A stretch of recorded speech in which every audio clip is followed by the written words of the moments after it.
Today we start our first lecture in the short run. So as you remember, last lecture we talked about some key macroeconomic variables. We explained how to calculate the GDP using different methods. Also, we talked about the inflation rate, the unemployment rate, Oken's law, and the Phillips curve. And also, we talked about how we think about the determinants of the GDP or aggregate output over different time frames, over the short run, the medium run, and the long run. One important point we made is that what determines output in the short run is mainly demand. So what we're going to do today is to focus on the goods market, and we will try to see what determines equilibrium in the goods market, and what condition under what condition the equilibrium takes place. So what I'm going to do here, I'm going to start with the GDP. What are the main components of the GDP? And then what are the determinants of these components? And then we will move to study or to discuss the equilibrium in the goods market.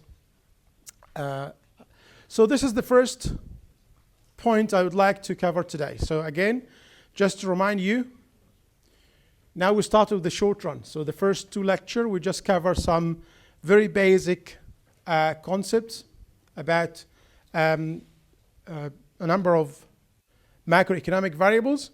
In this lecture, we will focus mainly on the short run and how equilibrium happens in the short run.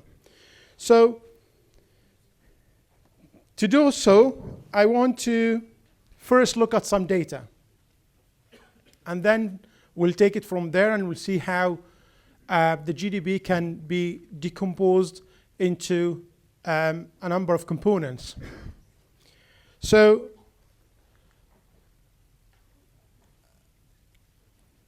just keep in mind that now we're talking about the short run.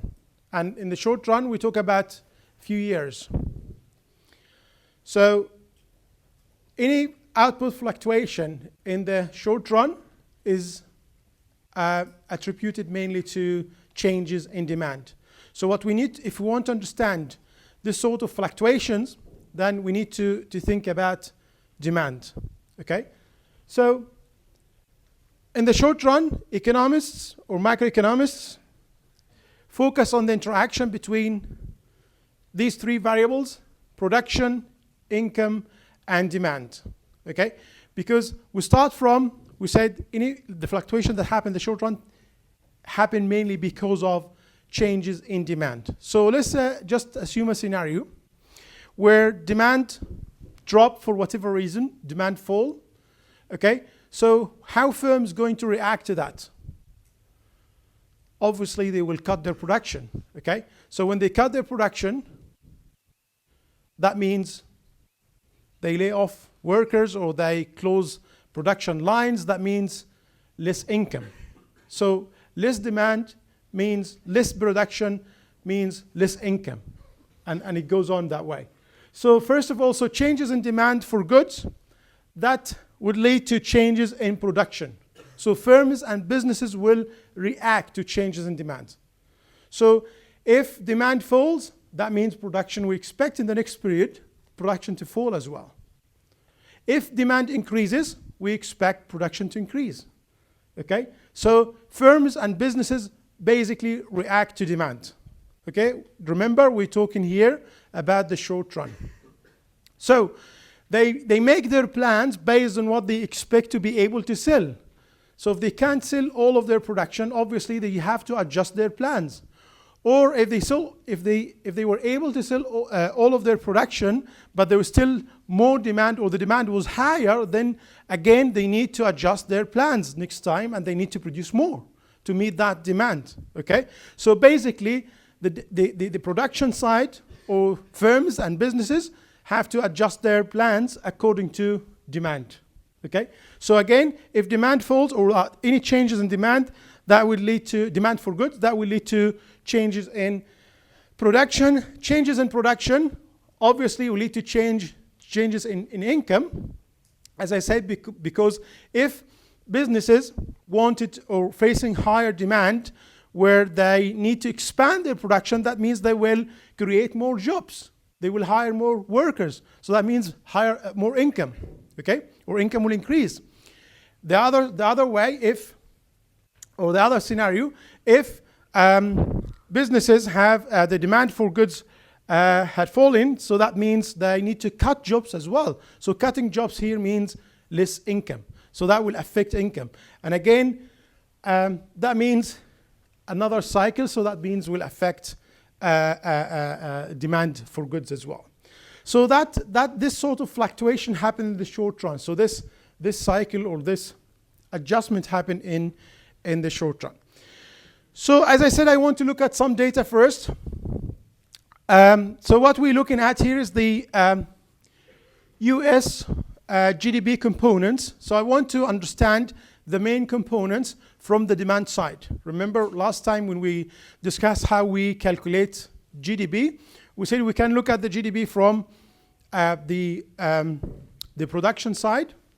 So you can calculate the GDP as a sum of the value of all final goods or the sum of all value added. So that you're looking just from the production side, or you could also look at the GDP or calculate the GDP by looking at the income side. So if you sum up all incomes in an economy, so basically you can obtain the or calculate the GDP. So because demand is the main driver of any fluctuation that happen in the short run, the whole lecture today will focus on that side, on demand side. So what we see here is the first line is the growth rate in GDP, the US GDP. This is real data. The source is there, so you can check the data yourself. So this is the growth in different quarters. So in the fourth quarter in 2018, growth rate was 1.1. In 2019, the third quarter was 2.1. So I want to decompose these or to look at the main components. Okay, again, looking from the expenditures or from the income side. So the main component here is consumption expenditure. So what we have here, this is real data. So this is not an example or some made up data. So this is the real data. So this is for 2019. So the third quarter 2019 in the US. So as you can see here, 68.1% of real GDP or of GDP in the United States in the third quarter was actually coming from consumption. So what is consumption here? Consumption basically is what households spend on goods and services. So this is like a major component. And much of the lecture today will be talking about consumption. Okay?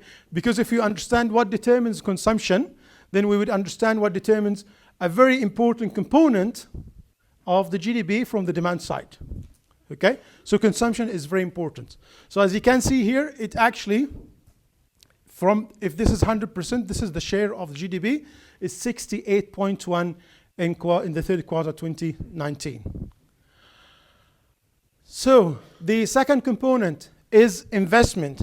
So if a firm or a business try to expand or buy a new machine, etc., so this is sort of investment. Or if you're buying like a kind of new built house, etc., so for investment purposes. So if you compare this to consumption, still a big portion, but it's not as big as consumption. The third component is government spending. So is what government spend on goods and services, so you exclude government transfers. So again, this is not a very small component, it's still important component in the US. But mainly, consumption is the largest portion here. And finally is net exports. So when I talk about net exports, I talk about exports minus imports. So exports, basically, when you sell for example, in the UK, so you sell the UK products abroad. Imports, when you buy in the UK, when you buy products from abroad. So the difference between exports and imports, that's what we call net exports. Okay? So obviously, if exports are larger than imports, that means you have surplus. If imports are larger, that means you have deficit. But anyway, so what we see here is in these columns is just how much they contributed in terms of growth. But what I'm actually really keen to look at here is this components, these how much they contribute to the to total GDP. So consumption, 68.1% of the US GDP in 2019 quarter, in the third quarter in 2019, is actually coming because of consumption. That's what households spend on goods and services. Okay, so I try to collect similar data for the UK. I couldn't add this column here, but this will give you like just how the contribution to growth for each component. But I would imagine that consumption is a large component as well. So what we're going to do now then, we're going to try to understand what determines these components. So consumption, investment, government spending, net exports, how these four components, okay, can determine the equilibrium output. But before we start, I just want to explain something very important that you want to keep in mind.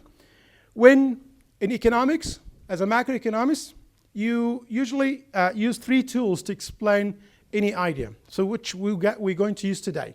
So basically, you use algebra to make sure that the logic is correct, what you're trying to build is correct, what you're trying to,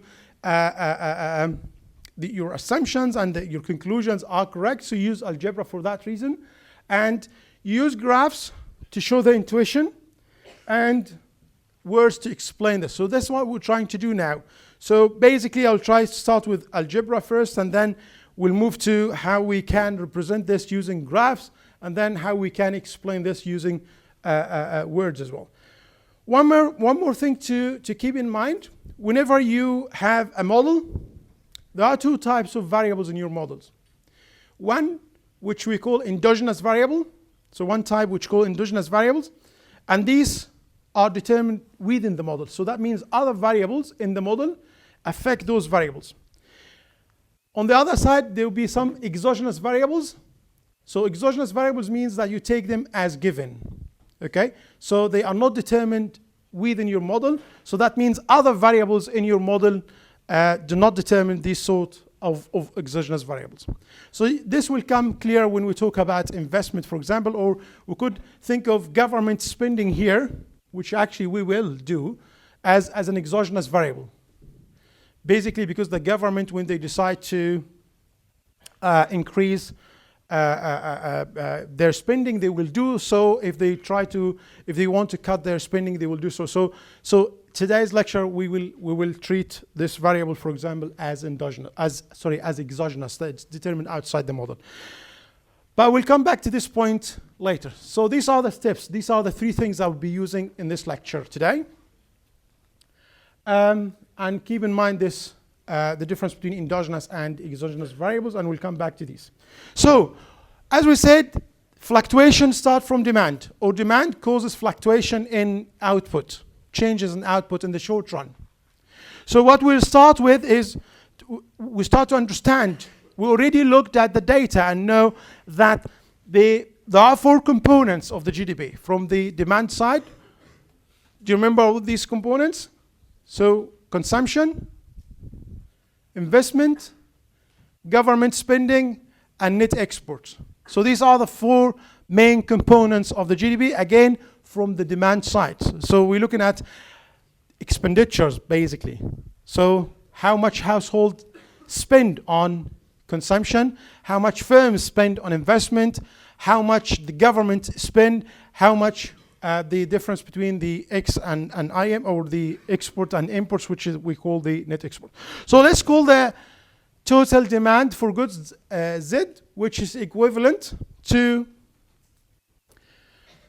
how much we spend in consumption, again, so how much households spend on consumption, how much they spend on goods and services, plus I, which is investment, plus G, government spending, plus X minus IM here, which is export minus imports. So both together means net export. Okay? So again, this is exactly what we saw in the data. So the first table we looked at and the second table, if we wanted to decompose this GDP from the demand side into components, these are the four components we're looking at. We're looking at how much households spend on consumption, how much firms spend on investment, how much the government spending, and also the net exports, the difference between exports and imports.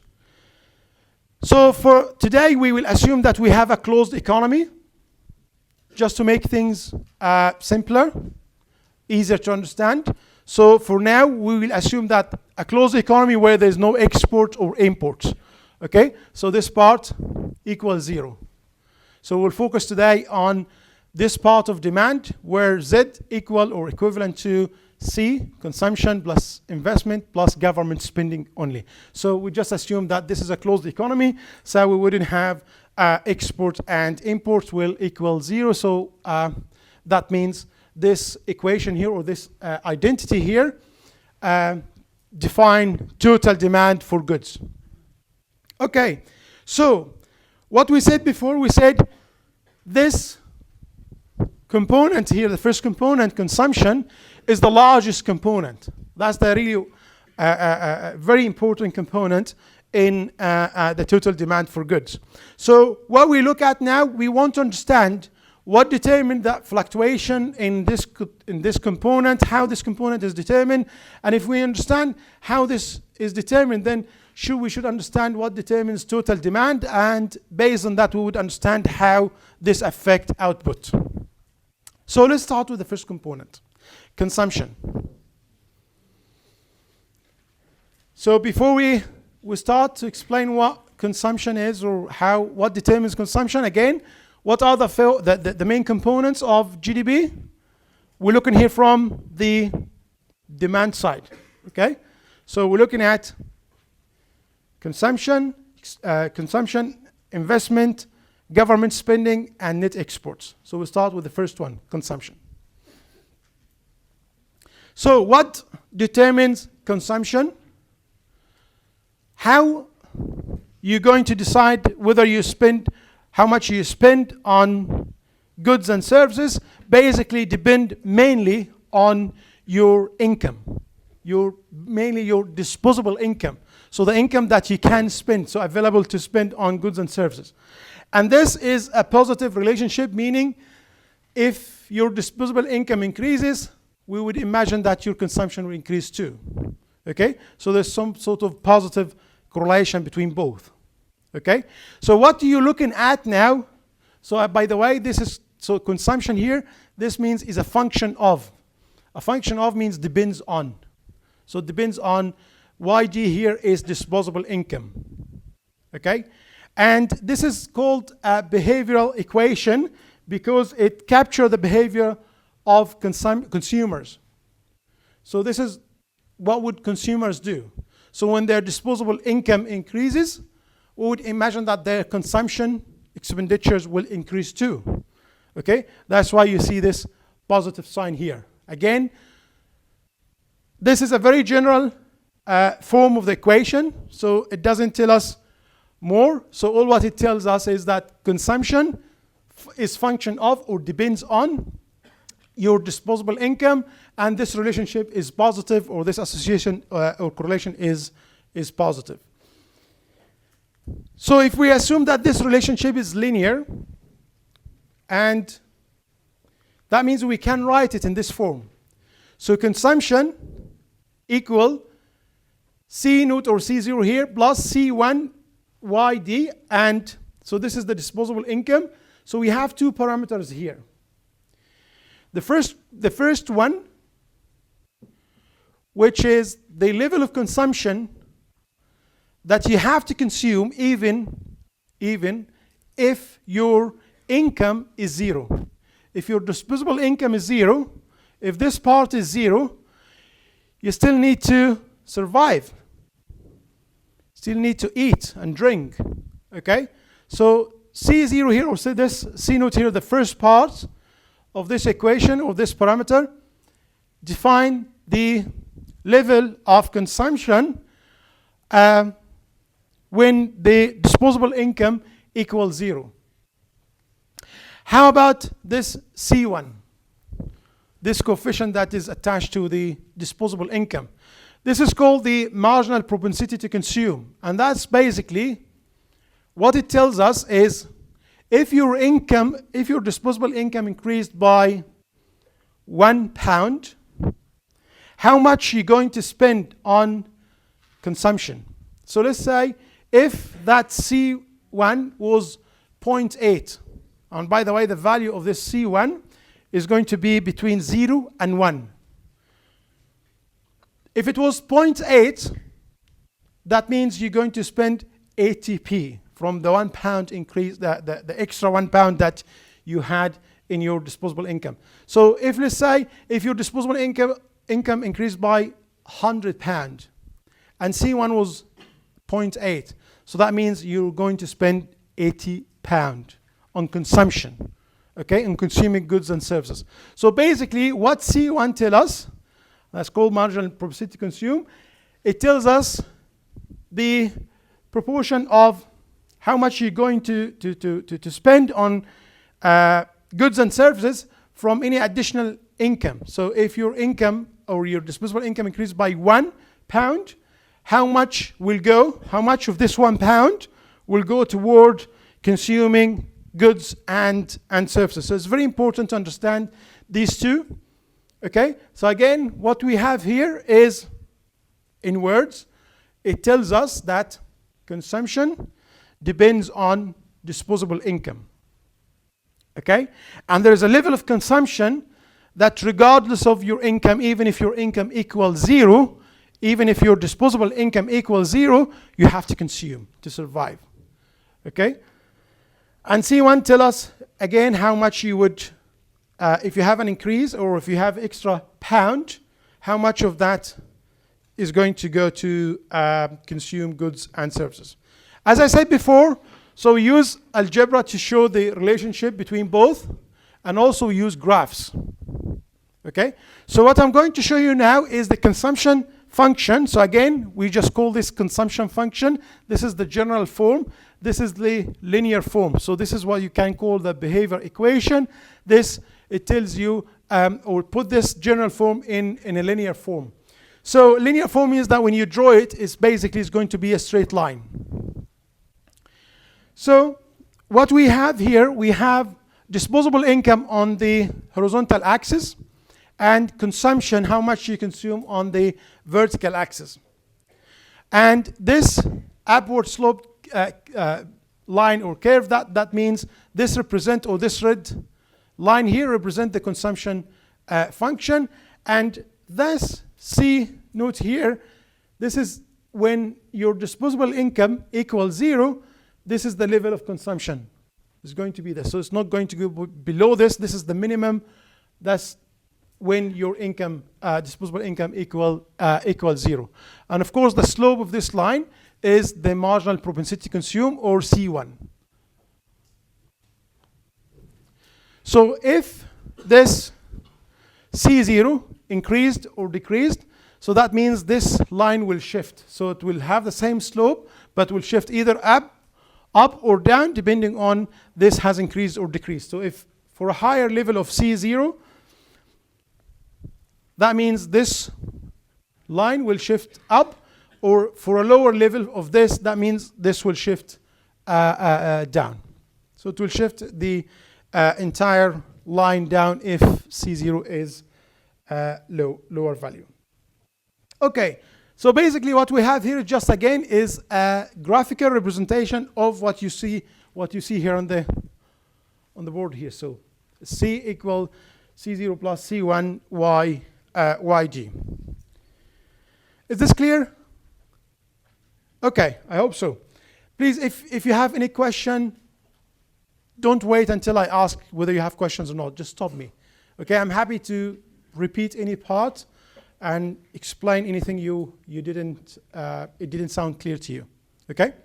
So now let's look at the disposable income. We've been saying consumption depends on the disposable income. So let's look at this disposable income, what it means. What does it mean? Basically, it means your income minus tax.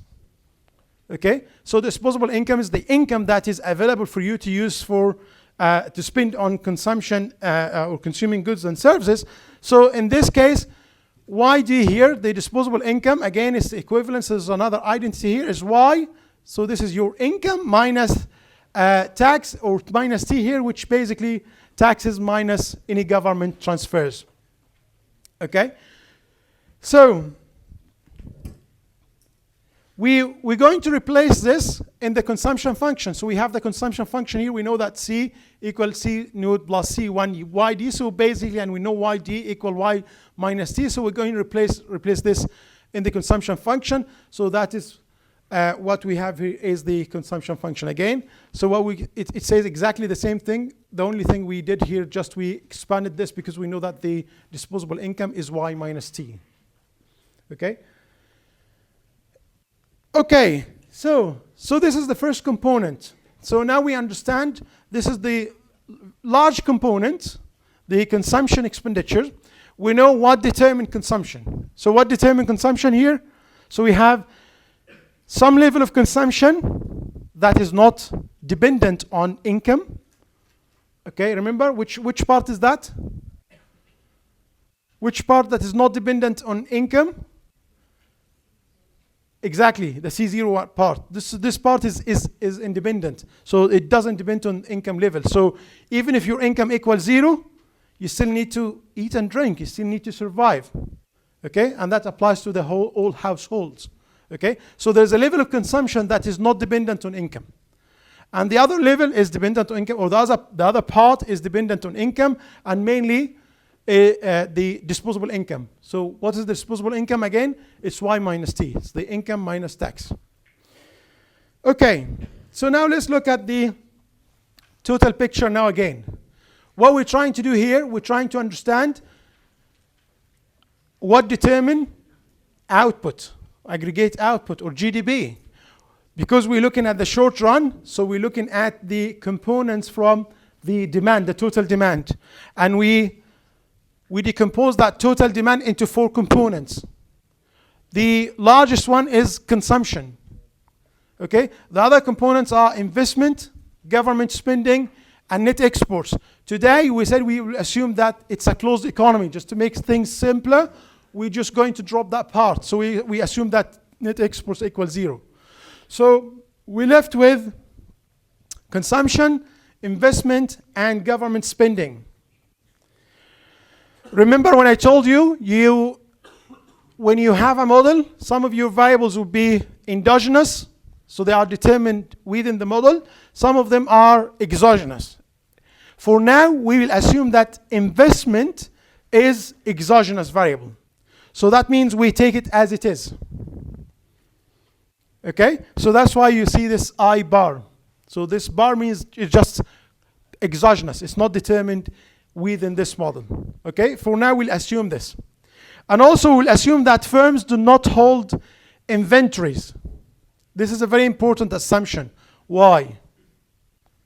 Because if they do, so that means equilibrium can happen when, so production doesn't need to equal to be as the same as demand, because if there is more demand, or if demand is higher than what firms have produced, they can draw from the inventories they have.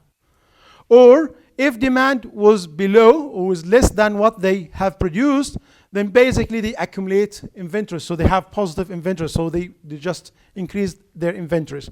So today, just or for now, let's assume that they don't hold inventories. That means production has to equal demand. Okay, so, and also the other part, which is the T&G, or taxes and government expenditure, which describe actually fiscal policy, because this is what the government, or how the government can change their policy stance. They change taxes and government spending. So what we were going to do today, again, we were going to assume that these are exogenous variables. So they are determined outside the model, because government do not behave the same way as consumers and firms. So we just assume if the governments want to increase spending, they want to spend more, they will do.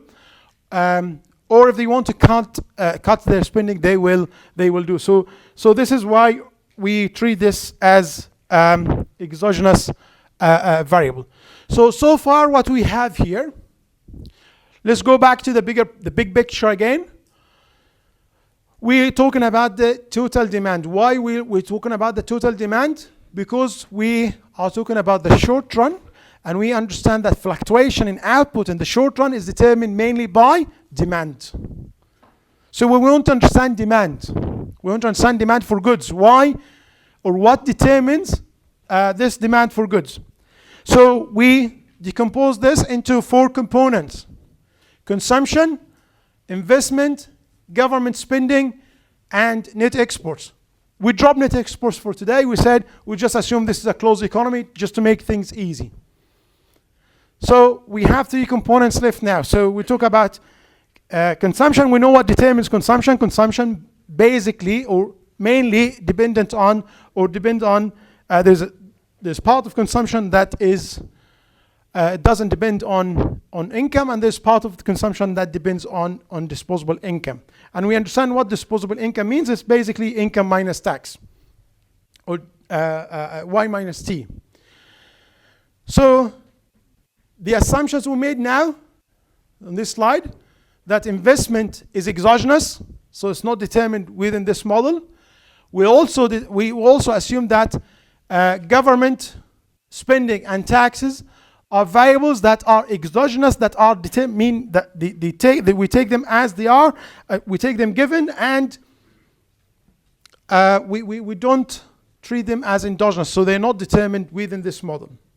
So now we want to look at the big picture again. So what determines total demand? We have consumption. We understand what determines consumption so far, so hopefully we now understand it. We have investment. We have government spending. Again, we're still talking about a closed economy in which exports and imports equal 0. So there's no exports or imports. So now we know consumption function. We know what determines consumption. We assume that I and G are constant, or sorry, are exogenous, so they are determined outside the model.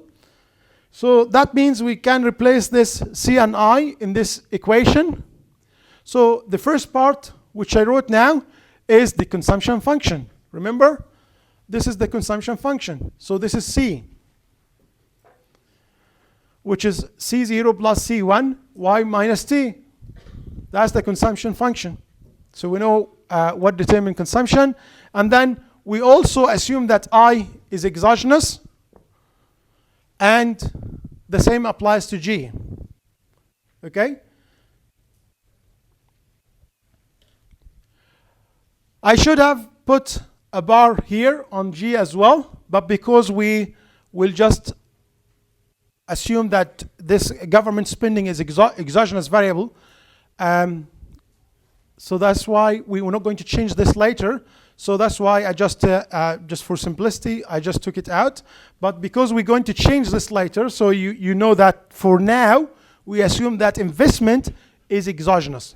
Something that we will change later. Not today, but later on, we'll talk about what determines investment. But so far now, let's say this is the total demand. On the right-hand side, this is what determines the total demand. And equilibrium, remember what we assumed also is no inventories, okay? So we assume that firms hold no inventories. That means equilibrium will happen when production equal demand, okay? So basically when these sectors, we talk about here, what are these sectors? The households, they spend on consumption, spend on goods and services. Firms and businesses, they spend on investment, and government spending. When these sectors, when what they spend is equal exactly or equals exactly production. So this is our equilibrium condition. So this is what it takes to reach an equilibrium point. So we want, or it has to be that point or that level of output that makes production equals total demand for goods. And this is the equilibrium in the goods market. Okay?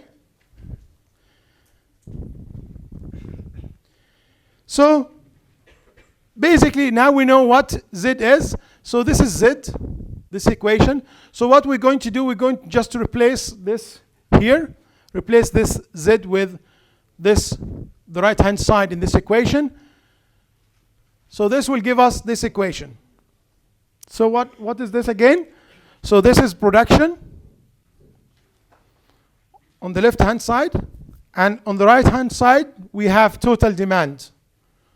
So this part is, this is the consumption expenditures, this is investment, this is government spending.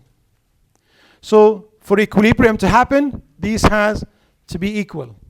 Okay, so production has to be equal to this what we have on the right-hand side, these components. Okay? Okay, so what this tells us, what this equation, what this expression here tells us, it tells us in equilibrium, production is equal to demand. So this production on the left-hand side equal demand, which is these components, okay? Which in turn, it depends on income. You see income is here. And by the way, you will see why. I've been talking about why as production and income. Do you know why? I'm talking about this as the same thing. You remember last lecture when we discussed how we can calculate the GDP? We said we can calculate the GDP from the production side or the income side. So both are the same thing. Remember when we said it doesn't matter whether you calculating the GDP or aggregate output from production side by just summing up all the value added, or looking at the value of all final goods. So this is the production side. Or you add up all incomes. In our example, in the very simple example we had last week, we talked about two firms, and to sum up incomes, we had wages and profits. When we add them up, it gives us exactly the same number for GDP. It gives us exactly the same value for GDP, which we obtain when we use the other definition or the other method, the final goods, the value of final goods, or the value or the sum of the all the value added. So what I'm trying to say here is using Y in this equation to denote both production and income is not something happened by accident. Actually, it's meant to be that way. Okay? Because of the same reason. What we did last week. We said GDP or aggregate output. You can calculate aggregate output using production or looking at the production side or the income side, and both are the same. Okay, so in this equation, it tells us exactly the same. So I talk about this as production, and the same thing, this is, I'm saying this is income, so it depends on income. Okay, so what this tells us now, goods market equilibrium or equilibrium in the goods market, it tells us that the production should equal the total demand, and this total demand depends on income. Okay, and income itself, because income is production at the same time, which is this one, it depends on production itself. It is actually itself is production, as we said, because GDP you can calculate either by looking at the production side or the income side. Okay, so where are we going to take this further? Let's look at this. So again, this is what I did here, is just I replace Z with the total demand, which is exactly the same here. So I'm going to look at this. I'm going to just expand this bracket here.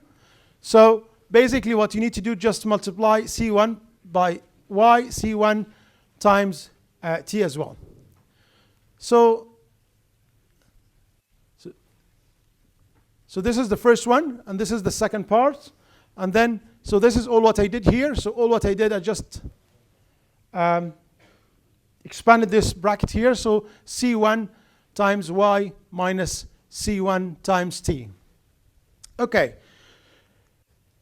So if we reorganize this equation and divide both sides by 1 minus C1. So let's first reorganize this to have Y in one side. So this Y here, let's have this on the other side, on the left-hand side. So if you move this and then you take Y as a common factor, so what we would have is 1 minus C1, and this is the rest of the variables. So this C0 plus I bar plus J, and this is minus C1 T. So what we're going to do now is just we're going to divide this both sides by this to get rid of this here. And this equation denotes the equilibrium in the goods market.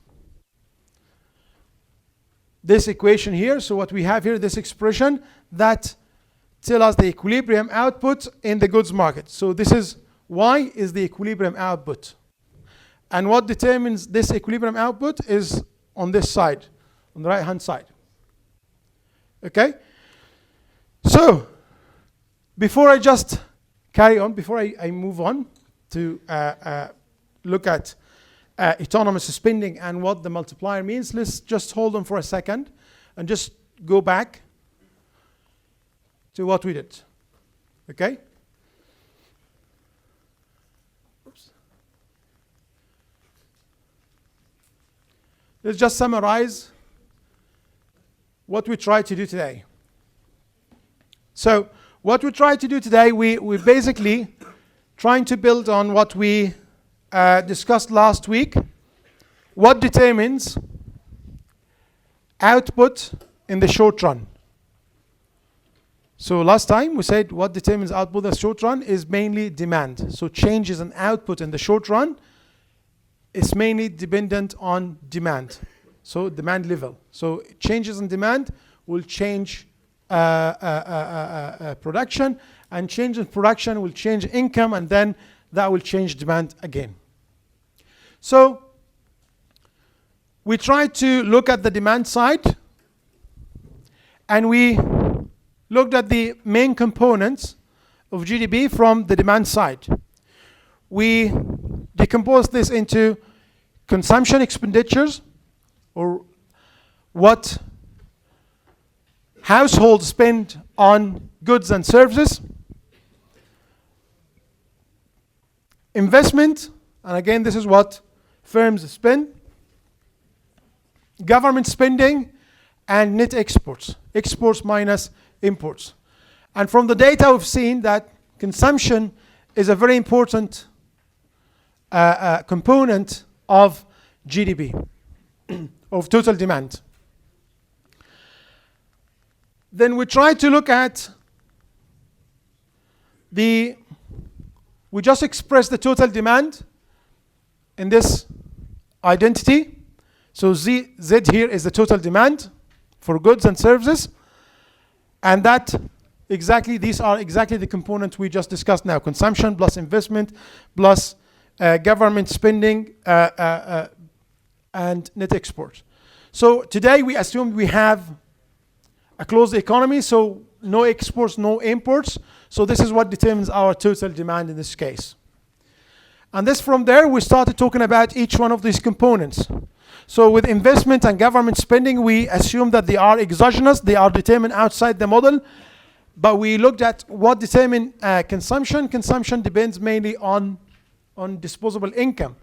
And we understand now that there are two parts of this, and we explain this, or we show how to show the graph, how to graph this, or how to plot this relationship between disposable income and consumption, which says exactly the same thing that we expressed in using algebra or this equation.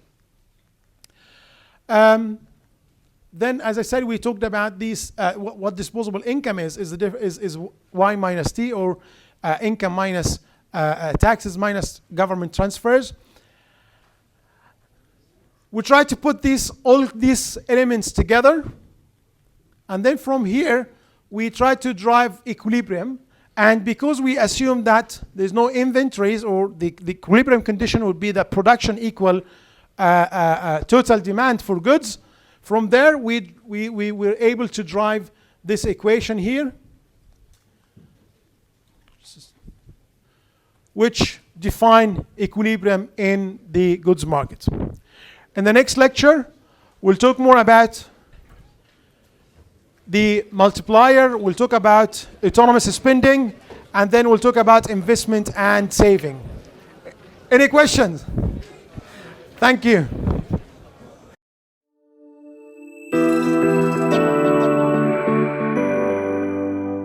So we will carry on with the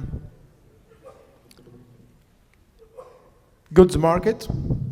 In the first part of the lecture, we try to discuss show the equilibrium in the goods market. Just to remind you, we are talking about the short run, where output is determined by demand. So we looked at the different components of demand. We show some data. We show that consumption is a very large component of the total demand. So consumption here, or consumption expenditure, is what households spend on goods and services. And from here, we discuss the consumption function, what determines consumption.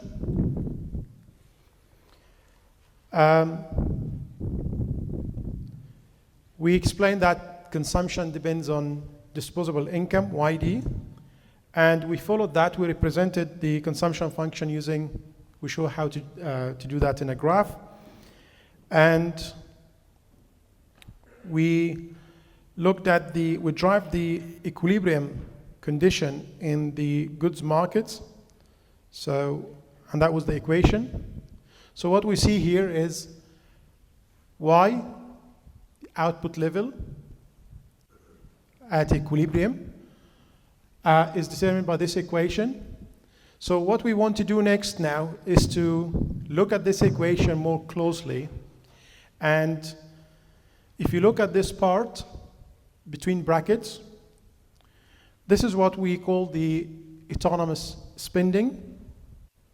So by saying autonomous spending, that means it doesn't depend on, so it's part of the demand for goods that doesn't depend on output. So C0, I, we're treating I as exogenous, if you remember from the last part of the lecture, we explained the difference between exogenous variables and endogenous variables. So I here is exogenous, so it's something that does not depend on output level. G and T, the same thing, the government spending and taxes. So this part, or what you can see in red between brackets, this component or this part is the autonomous spending, and this is likely to be positive. So if we assume that taxes equal government spending, so we assume we have like a balanced budget. So we know that C1, which is the marginal propensity to consume, is between 0 and 1. So it follows that G minus C1T, this part is positive, and that makes the whole part is positive. So autonomous spending is likely to be positive. There's one more important part in this equation, which is this one, 1 over 1 minus C1, which is, again, this is the C1 here is the marginal propensity to consume. Just to explain this, because this is really important to understand. If income increases by, let's say, 100 million pounds, and households spend 80 million, so it's kind of 80% of the increase. So the increase was 100 million. So when we spend 80, that means we spend 80%. That makes the marginal propensity to consume 80% or 0.8. Okay? So it's very important to understand this part, because this term, 1, which is in red here now, 1 over 1 minus C1, it's called the multiplier. So this multiplier, or the value of this multiplier, becomes large or larger when C1 is closer to 1. Okay? So, for example, if C1 was 0.6, so what does 0.6 here means? If there was an increase in income, we talk about the whole economy now, so let's say 100 million pounds, that means households will spend, this is the marginal propensity to consume, so households will spend 60 million, so 60% of this increase. That's what it means, marginal propensity to consume. Okay?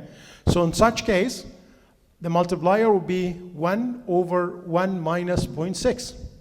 So that makes the multiplier 2.5. Okay?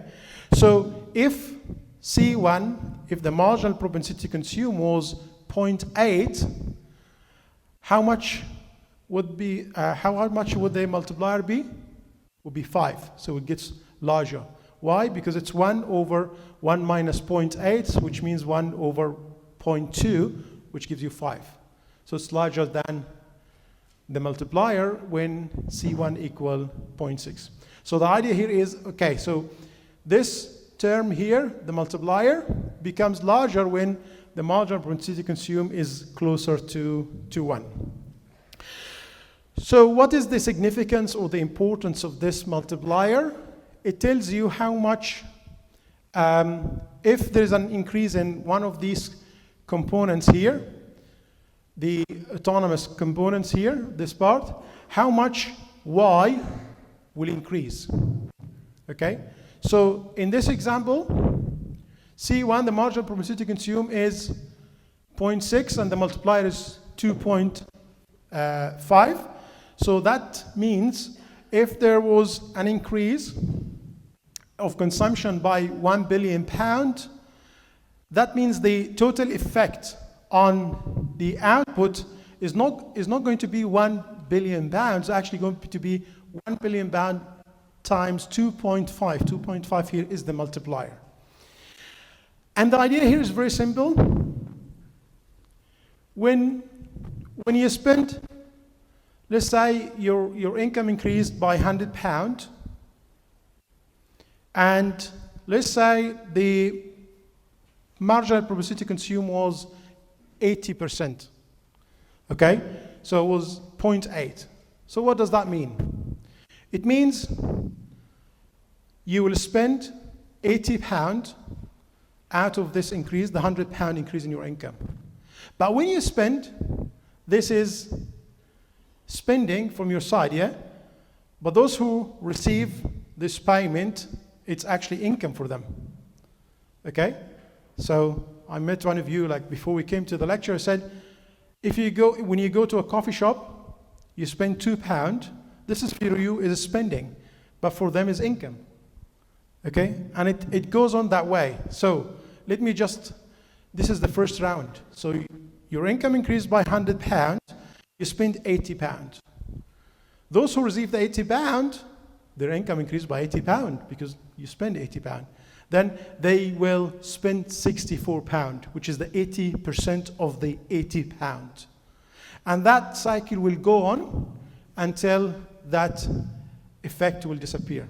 How much at the end, how much the total increase will be the initial increase, which is £100 times the multiplier. So that's why it's important to understand what we mean by the marginal propensity to consume and what the multiplier means. Okay? So if there's an initial increase in one of these components here, like consumption or government spending or investment, how much Y, how much the output will increase. So it's the initial change, so what happened, the initial increase, times the multiplier. Okay? So in our example here, we said, okay, if the marginal propensity to consume is 0.6, that makes the multiplier 2.5, which means if consumption increased by 1 billion, that means output will increase by 1 billion times 2.5 times the multiplier, which means it will change by 2.5 billion pounds. Okay, so how are we going to show this on a graph? So what we did before, we showed the consumption function. So just before I show you the graph, just to explain the idea here. So first of all, I want to plot the production as a function of income. But we know that production equals income. Okay? So remember when we talk about the GDP, you can calculate the GDP either from the production side or from the income side, and both should be the same, and that's why we used the Y to represent both income and production at the same time, because both are the same thing. Okay? And then we just plot the demand function, or the total demand, as a function of income. So don't worry about this. Let me just show you. And of course, equilibrium will happen when production equals income. Production equals demand. So looking at this graph, you'll see on the horizontal axis we have income, and on the vertical axis, first we have production, also we have demand, but let's now think about production and income. So both, you see, this is Y, this is Y. And because we know that production equals income, so this is represented by this line, 45-degree line. Why? Because every point, you see this line? Every point on this line means that income equals production. Okay? So every point on this line give us the equilibrium condition. Income equal, because we know, remember? Following the same example for the coffee shop. So they produce a cup of coffee that is worth £2, so that's production.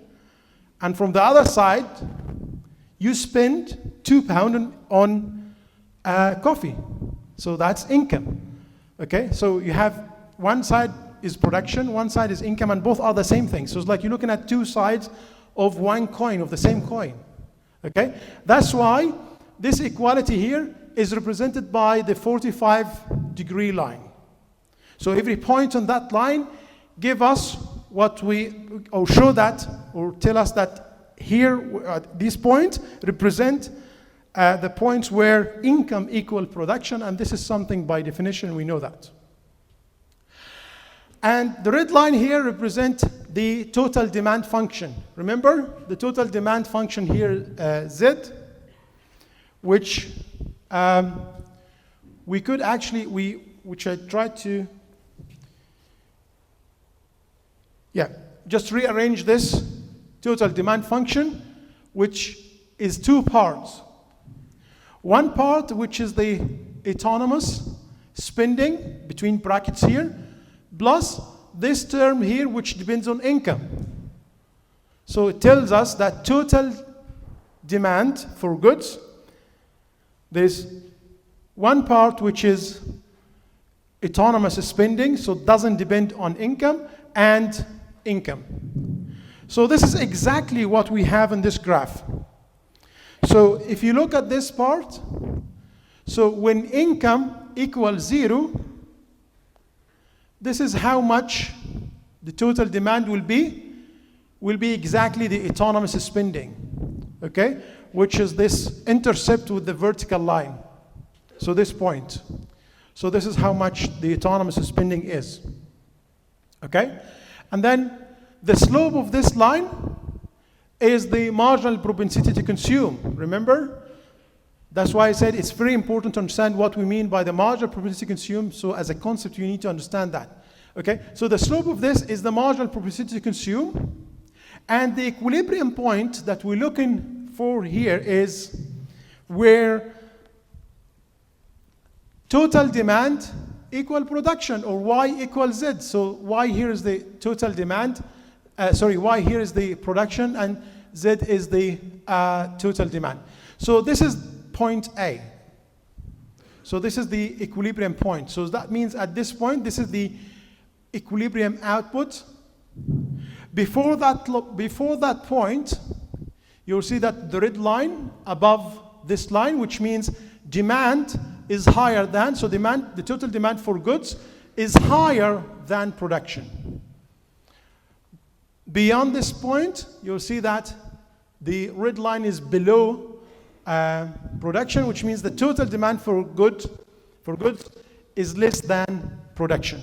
So the only point which we call the equilibrium point, the only point where Y equals Z is this intersection point, which is point A. Okay? And that's what, again, we're not saying anything new. This is exactly what we said before, but we're just trying to represent this using a graph. Okay? So there is nothing new I said so far. All what I said now, okay, equilibrium happens when production equal total demand. But rather than writing this in an equation, I'm just showing it on a graph. And that's exactly what the graph tells us. Okay? So the graph tells us that income equals production. This is exactly the production line here, or the 45-degree line. And the red line is the total demand, which is two components or two factors determine the total demand for goods. Is the autonomous part, which again, this is represented here by the intersection. So rather than writing this in an equation like this, and I write this part, which is the which is the autonomous spending, it's exactly just another way of showing that. It's the intercept here with the vertical line. And the slope, which is the marginal propensity to consume C1, and the point, the intersection point between both, where Y, the production of the 45-degree line, equal or meets the total demand. Before that, before this point, we see that total demand is higher or is above production, and beyond this point, we'll see that production is above or is more than the total demand. So let's now go to the point where if there is an increase in consumption or any of the autonomous spending components. How would that affect the equilibrium? Okay, because that's what we're looking for here. What determines the equilibrium output? Because that's the idea. We want to understand this fluctuation in output in the short run, and we know that mainly this sort of fluctuation is determined by demand. Okay, so that's what we try to do in this lecture, and that is the main point in this lecture. So from this, or from 2 slides before, when we talk about the multiplier, we know that, okay, when you increase the spending, let's say consumption by 1 billion, the output will increase by more than 1 billion pound, okay? Why? Because of the effect of the multiplier. Remember, when you spend, this is from your side, you see it is spending. From the other side, this is income. And that goes on in the economy, okay? So again, remember that very simple example. If your income increased by £100, you spend £80. We're assuming that the marginal propensity to consume is 80%. So you spend £80, so somebody else received those £80, so it's income for them. They will do the same. So they will spend 64%, and so on. That will go on until that effect disappears. If you know how much the total effect is very simple. Just multiply the initial increase or change times the multiplier. How can I calculate the multiplier? It's 1 over 1 minus the marginal propensity to consume, or 1 over 1 minus C1. Okay? Why am I saying this? Because I want to show this on the graph. So we saw this in the equation. We saw this using some algebra. We saw how we drive that equilibrium equation. But now we see the equilibrium. But now we want to know what would happen if, let's say, consumption increased by whatever, 1 billion pound. How this is going to affect the equilibrium output. How this is going to affect this point. So this is exactly what happened. We know, because of the multiplier effect, we know that the impact or the final effect on output will be more than the initial increase, more than 1 billion pounds. So this exactly shows what happened. So of course it's a process, so it doesn't jump from point A to B in one jump. It happened over time. So it's a process that takes time. Okay? How does that work? So let's say now there is an increase of 1 billion pound in the autonomous spending. Let's say consumption, C0, increased by 1 billion pound. This will shift the total demand here, ZZ, this one, upward, because this is an increase. Okay? So this, you see, moving from this point, so this is the autonomous spending before it changed, and this after the change. So the red line now is the new line that represents the change. But how are we going to move to equilibrium? Because now, at this point, the initial point, what happened here is that when you increase consumption, or the C0 by 1 billion, that means that you increased demand. So what would happen? How businesses, how firms would respond to that? They need to adjust their plans. Remember? Then they need to expand, they need to increase their production. So production will increase, let's say, from here to there. And then to increase production, what they need to do, maybe they need to hire more workers and pay wages. So that means income will increase.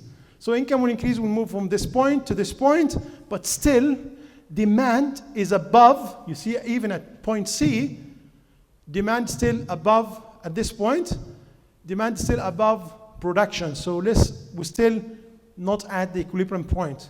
So this cycle will go on until we get to that point where, again, production, the 45-degree line, intersect with the demand, total demand, Z, this one, the red one.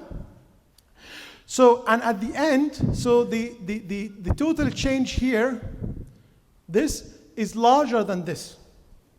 Okay, so it's more than 1 billion pounds. And again, that's because the effect of the multiplier. And what I show in the graph now is exactly what I said about the multiplier.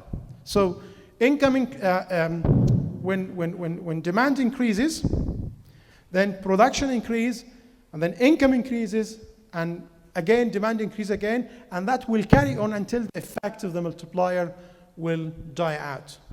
Okay, just think of the £100 increase in your income, and what did you do with this £100? You spend the £100? No, you spend 80% of that £100. Well, just assume the marginal propensity consume is 80%. It could be 90%, it could be 70%, it could be anything. And that's something that we can actually estimate. Okay? So the marginal propensity consume and the multiplier could be estimated for any given economy, and that will tell us the size of the multiplier, which means I can tell how much output will it change as a result of a change in the autonomous spending. One component in the autonomous spending could be consumption, government spending, investment, etc. So this just to show you how you could calculate this, but we end up with this expression, which is 1 over 1 minus C1, that's the multiplier. So this is the total increase in production, which again, you could use the multiplier to calculate. Okay, so as we said before, macroeconomists used 3 tools to express their models or to explain their models. They use algebra, so that we show some equations. We try to drive relationship between different variables. We made some assumptions about the behavior of these variables, and then we just came up with the equilibrium equation, which show us how the equilibrium output is determined. We showed the same thing using graph.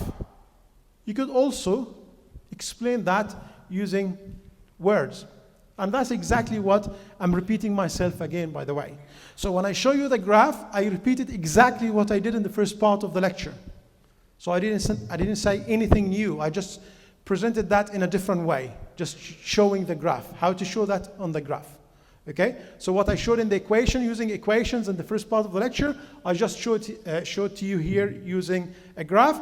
And here I'm just summarizing this using just a few words or a few sentences. So basically, a summary of what we say today is that production depends on demand. Remember, we are in the short run. Okay? Because things are different in the medium run and in the long run. You remember? We said in the medium run, supply factor becomes more important, and then in the long run, we talk about institutions, the quality of the government, the quality of education system. We talk about other factors really in the long run. But since we talk about the short run today, so we understand that the fluctuation in output or changes in output are driven mainly by demand. So production depends on demand, and which depends on income, and this depends on or equal production. So this is basically what we said, and any increase in spending, the effect on the output will be larger than this change, and that will be by a factor equal to the multiplier. And of course, the multiplier itself depends on the size of the multiplier, depends on the marginal propensity to consume, and again, I'm repeating myself.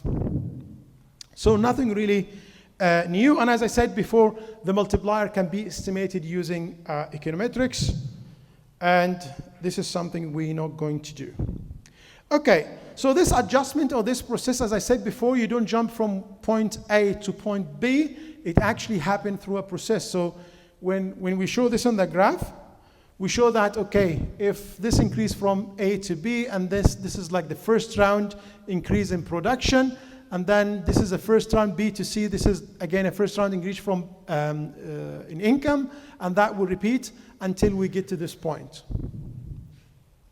So my point, this change happen as a process. It doesn't happen, it takes time. So it kind of, that's why they call it the dynamics of adjustment. So it takes time, because as long as production doesn't equal demand, this will continue to happen or take effect until we come to that equilibrium point at which production equals demand. Anyway, so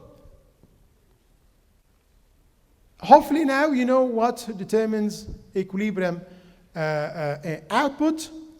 What I'm going to discuss for in the rest of the lecture is I'm going to show you the equilibrium output, or what determines equilibrium output, just using a different way, by focusing on the relationship between investment and saving. So in the first part, or so far, we discussed how equilibrium is determined by the equality between production and demands for goods. In this part, as I said, I'll show how what John Maynard Keynes show, where we can show exactly the same thing but using the relationship between investment and savings. So we'll start with private savings. When we said your income increased by £100 and the marginal propensity consumed was 80%, that means you spend £80. So what happened to the £20?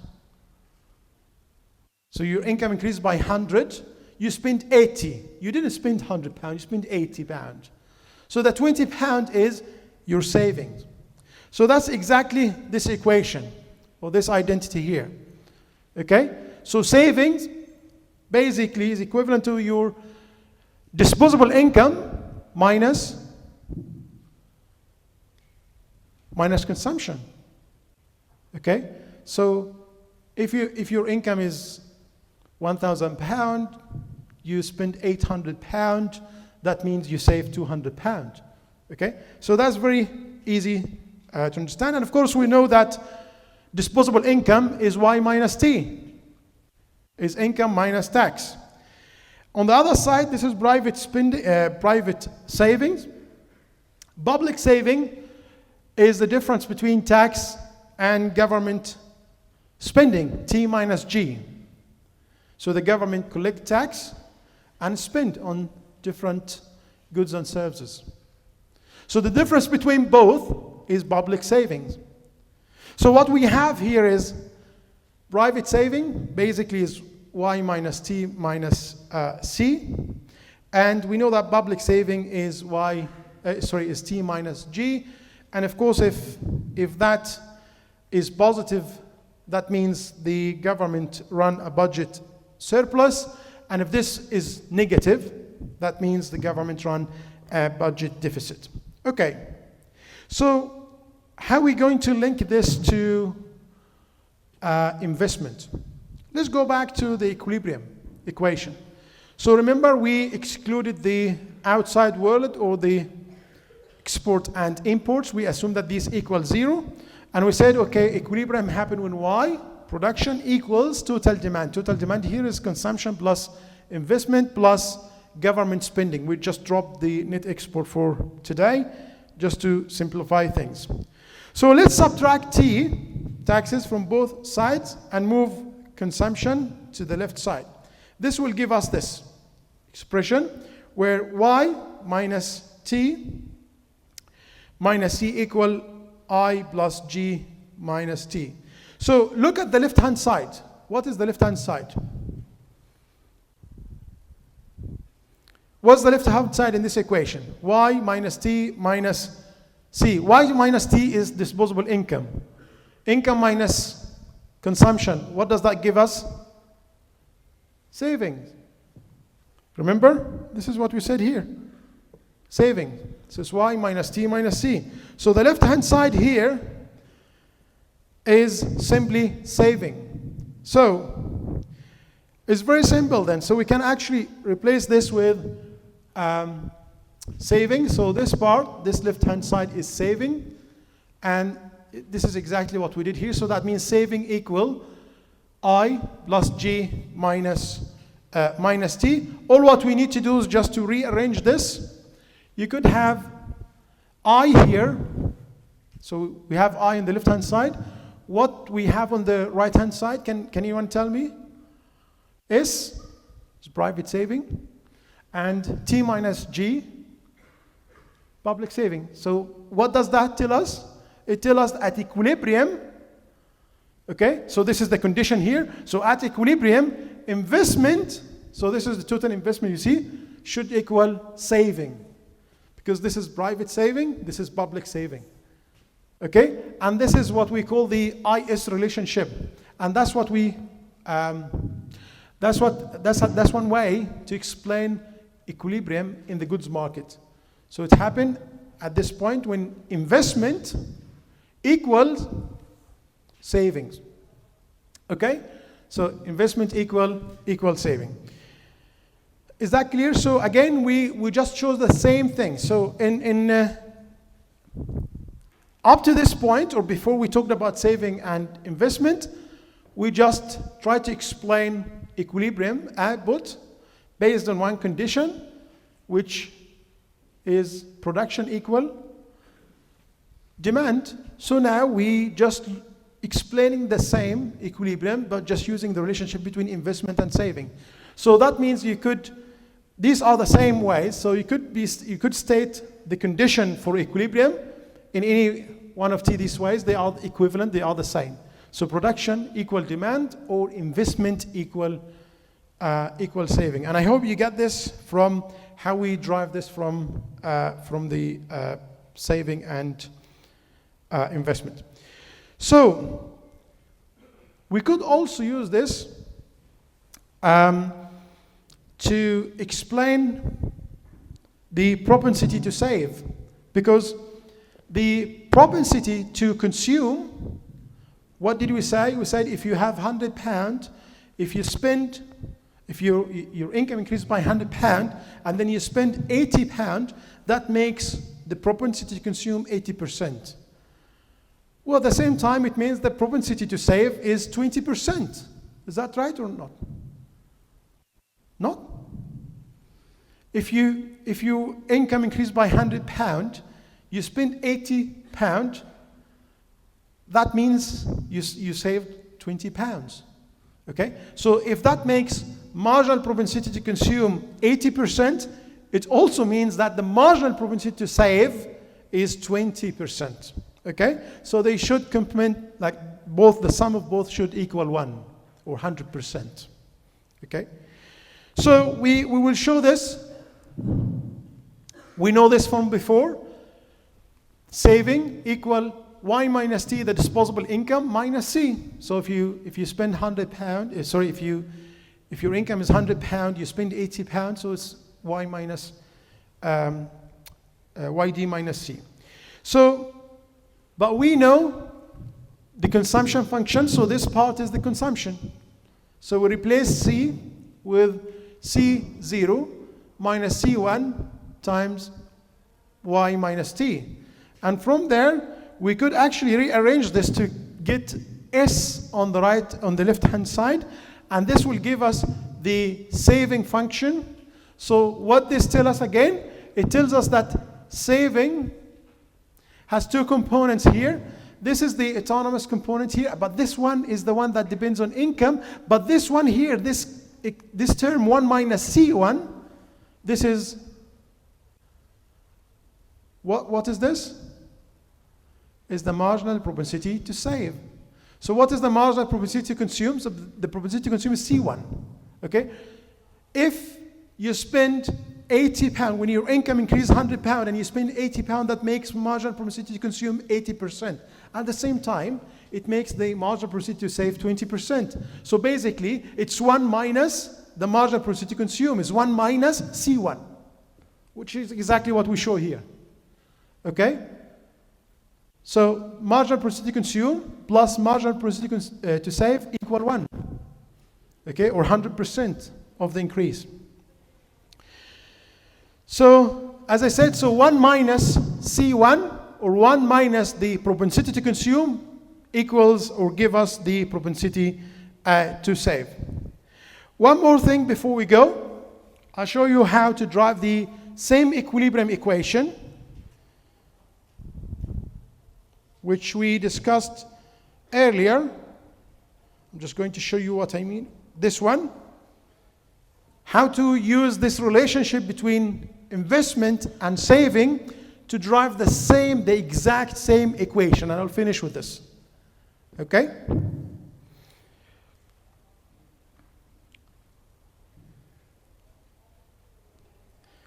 So remember, let's just have a look again at this equation.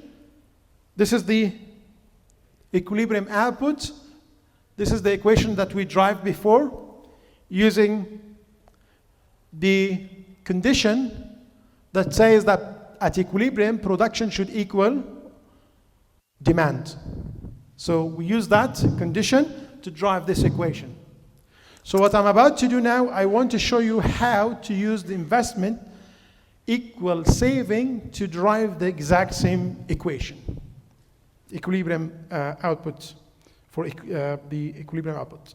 So let's have a look again, just quickly, at what we did so far about the relationship between investment and saving.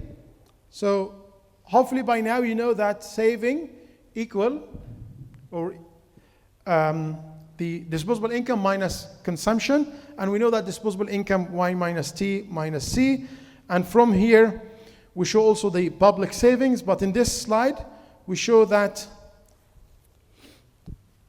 investment, or at equilibrium, investment equal saving. So I equal S, which is private saving, plus T minus G, which is public saving. And that means we can express the equilibrium or the condition for equilibrium using either one of these two ways: production equal income or investment equals saving. So from here we show the propensity to save, and then, as I said, what I want to show now is to drive the same equilibrium equation using this relationship. So what we know so far, okay, we know that investment equal savings, and this is the saving function. This is what we derived here. So this is the saving function here. And we know at equilibrium, investment equal savings. So all what I need to do is just to replace saving with this. So this is investment on the left-hand side, is the same. So what I did here, I just replaced this S, saving, with the saving function, okay, plus T minus G from here. So I didn't do anything. So I just replaced this S with its function here. So minus C 0 plus 1 minus C1 times Y minus T. So from this one, all what you need to do, we need to solve for output. Okay? So we want to get output on the left-hand side, and this should give us exactly the same equation that we had in the first part of the lecture. What I will do is, because I know in some of the slides I kind of jumped one or two steps when I move from one equation to another, I'm going to record a short video to do this by hand, and I'll show you how I move from one step to another, because here, as you can see, I'll show you this in more detail, how you can solve this for output, but for now, just take it as it is. So for this one, if you solve this for output, you